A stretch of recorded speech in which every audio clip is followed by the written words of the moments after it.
Hello everyone. நம்ம இன்னைக்கு என்ன பார்க்க போகிறோம்னா, ரீசெண்டாக ரிலீஸ் ஆன வுட்டி வுட்பெக்கர் கோஸ் டூ கேம்ப் அப்படிங்கிற ஒரு காமெடி படத்தை பற்றி தான் பார்க்க போகிறோம்.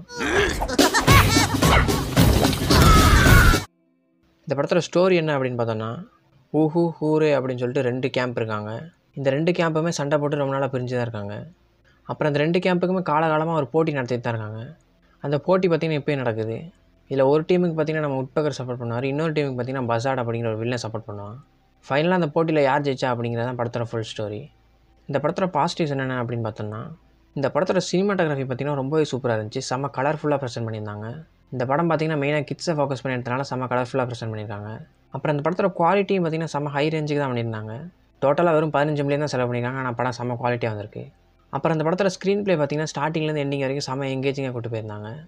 அப்புறம் பசாட் அப்படிங்கிற அந்த வில்லன் கேரக்டரோட ரைட்டிங் ரொம்பவே சூப்பராக இருந்துச்சு.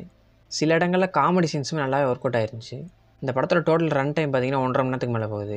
ஆனால் இந்த படம் பெருசாக அங்கே ஆகலை. அப்படி இந்த படத்தோட நெகட்டிவ்ஸ்க்கு வந்தோன்னா, இந்த படத்தோட ஜேனர்லேயே காமெடி வச்சுருக்காங்க.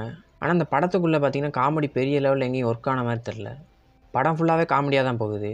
ஆனால் அதில் சில காமெடி சீன்ஸ் மட்டும் தான் நல்லா இருந்த மாதிரி இருந்துச்சு. Most of the comedy scenes ஒர்க்கே ஆகலை. அப்புறம் இந்த படத்தோட ஸ்டோரி பார்த்திங்கன்னா ரொம்பவே ப்ரெடிக்டபுளாக தான் இருந்துச்சு. வழக்கமாக இருக்க ஸ்டோரி தான் எடுத்து வச்சுருக்காங்க. வுட்டி வுட்பெக்கர் பசாடை தவிர வேறு எந்த கேரக்டருக்குமே ரைட்டிங் நல்லா இல்லை. ஸ்டோரி பார்த்திங்கன்னா ஓரளவுக்கு நல்லா இருக்க மாதிரி தான் இருந்துச்சு. ஸ்டோரியை பார்த்திங்கன்னா நல்லா டீட்டெயிலாக எக்ஸ்ப்ளோர் பண்ணவே இல்லை. ஃபைனலாக ஒரு நல்ல கலர்ஃபுல்லான படம் தான் இந்த வுட்டி வுட்பெக்கர் கோஸ் டூ கேம்ப். ஸ்டோரி இன்னும் கொஞ்சம் நல்லா எக்ஸ்ப்ளோர் பண்ணியிருந்தாங்கன்னா படம் இன்னுமே பெட்டராக வந்திருக்கும். நீங்கள் ஒரு செம்ம கலர்ஃபுல்லான படம் பார்க்கணும்னு நினச்சிங்கன்னா கண்டிப்பாக இந்த படத்தை செக் பண்ணி பாருங்கள். அப்புறம் உங்கள் வீட்டில் கிட்ஸ் இருந்தாங்கன்னா அவங்களுக்கு இந்த படத்தை கண்டிப்பாக போட்டு காமிங்க. அப்புறம் நீங்கள் இந்த படத்தை பார்த்துருந்தீங்கன்னா அந்த படம் எப்படி இருந்துச்சுன்னு கீழே கமெண்ட்டில் சொல்லுங்கள். அப்புறம் அந்த படத்துக்கான ரேட்டிங் அவுட் ஆஃப் 10க்கு நீங்கள் எவ்வளோ கொடுப்பீங்கன்னு கீழே கமெண்ட்டில் சொல்லுங்கள். நம்ம சேனலில் இந்த மூவி கொடுக்குற ரேட்டிங் 6.5 அவுட் ஆஃப் 10. உங்களுக்கு ஏதாவது மூவியோட ரிவ்யூ வேணும்னா கீழே கமெண்ட்டில் சொல்லுங்கள்.